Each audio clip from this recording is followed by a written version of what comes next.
আমার ভাইয়া খুব সুন্দর করে বর্ণনা করলেন, উনি সম্ভবত খুব আল্লাহওয়ালা মানুষ। আমি ময়মনসিংহ নান্দাইল থেকে এসেছি।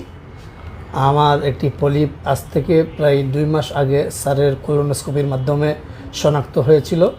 আলহামদুলিল্লাহ, এই মুহূর্তে আপনাদের সামনে আমি উপস্থিত হয়েছি আমার এক সম্মানিত রোগীকে সামনে নিয়ে। এইমাত্র তার কোলোনোস্কোপিক পলিপেক্টমি সম্পন্ন হলো। তার কোলনে একটি পলিপ ছিল, সেই পলিপটি কেটে দিলাম। তো কেটে দেওয়ার পরে ভদ্রলোক বললেন যে তিনি কোনো ব্যথাই পাননি, তার কোনো কষ্টই হয়নি। তিনি সবার সামনে একটু কথা বলতে চাইছেন, যে কারণে আমি আপনাদের সামনে উপস্থিত হয়েছি।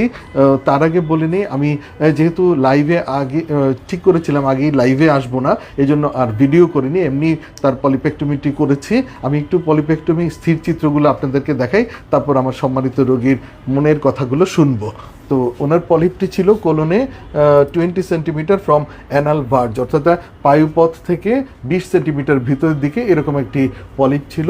সেই পলিপটি আমরা এইমাত্র সম্পূর্ণ রক্তপাতহীনভাবে মাত্র কয়েক সেকেন্ডে আমরা কেটে ফেললাম। আপনারা পলিপটি দেখতে পাচ্ছেন। পলিপটিকে আমরা প্রথমে লোকেট করলাম, লোকেট করে পরে আমাদের স্নেয়ার যে পলিপেক্টমি স্নেয়ার দিয়ে ধরে ফেললাম, ধরে ফেলে পরে ডায়াথার্মিক কোয়াগুলেশন করে এটি কেটে ফেললাম। একদম সম্পূর্ণ রক্তপাতহীনভাবে এটি কেটে গেল ইনশাল্লাহ। আর এখান থেকে কোনো সমস্যা হবে না বলে আমাদের বিশ্বাস। আশা করি উনি সবসময় ভালো থাকবেন।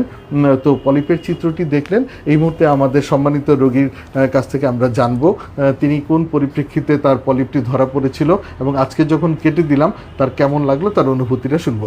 ভাইয়া, আপনি বলবেন আপনি কোথা থেকে আসছেন? জি, আসসালামু আলাইকুম। আমি ময়মনসিংহ নান্দাইল থেকে এসেছি। আমার একটি পলিপ আজ থেকে প্রায় 2 মাস আগে স্যারের কোলোনোস্কোপির মাধ্যমে শনাক্ত হয়েছিল। পরবর্তীতে আমি আমার ব্যক্তিগত সমস্যার কারণে আমি আসতে পারি নাই, তো আজকে এসেছি। তো আমি স্যারের ভিডিওগুলো নিয়মিত দেখি।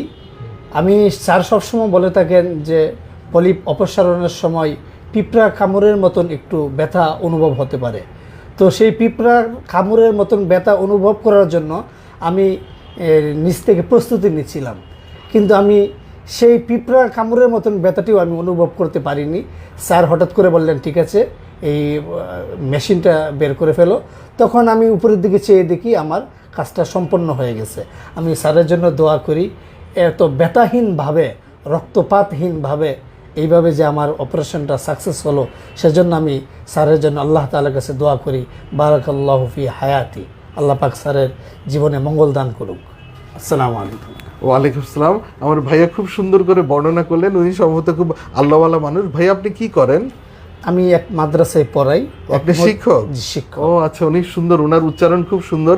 সম্ভবত আপনি হাফেজ, কোরআনে হাফেজ মাওলানা এবং মাওলানা। মাশাআল্লাহ মাশাআল্লাহ, এই জন্য তার উচ্চারণ অনেক সুন্দর, খুব ভালো লাগলো ওনার কথাগুলো। এবং শিক্ষকের উচ্চারণ সুন্দর হতে হয়, যে আমি যতটুকু জানি শিক্ষকরা অনেক ভালো পরিবারের হয়, তারা ভালো মানুষ হয় এবং তাদের উচ্চারণ যত সুন্দর, যাদের প্রেজেন্টেশন বা উপস্থাপনা যত সুন্দর, তিনি তত ভালো শিক্ষক হতে পারেন। তো আমার মনে হয়, আমি ওনার সম্পর্কে তেমন জানি না, তো আমার মনে হচ্ছে উনি অত্যন্ত ভালো একজন শিক্ষক।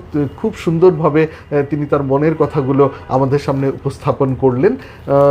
সুপ্রিয় ভাই বোনেরা, আপনারা জানেন আমি অনেক দিন ধরে আপনাদের সামনে আপনাদের পাশে রয়েছি। আমি এই কাজগুলো করছি, আমি একজন গ্যাস্ট্রো লিভার বিশেষজ্ঞ হিসাবে আমি এই কাজগুলো করে যাচ্ছি দিনের পর দিন এবং সুচারুরূপে, এবং আপনাদের পাশে থেকে এবং উন্নত মানের চিকিৎসাগুলো দিয়ে যাতে আমাদের দেশের সাধারণ মানুষগুলো যেন সুস্থ থাকতে পারেন, ভালো থাকতে পারেন এবং ভীতিহীনভাবে সাহসের সাথে যে কোনো চিকিৎসা নিতে পারেন এবং খুব দ্রুত আরোগ্য লাভ করতে পারেন, সেই জন্য আমি সর্বদা আপনাদের পাশে রয়েছি।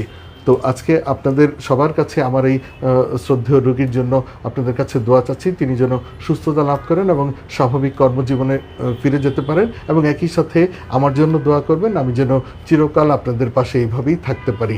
আজকে আমার সাথে এই কাজে ছিলেন আমার অ্যাসিস্ট্যান্ট হাসান ছিল, আর ছিল সাথী। ওরা কাজ করছে অনেক দিন ধরে এবং ভালো কাজ করছে। ওদের জন্য দোয়া করবেন যেন ওরা ভালো থাকতে পারে, সুস্থ থাকতে পারে। সবার দোয়া চেয়ে বিদায় নিচ্ছি। আল্লাহ হাফেজ।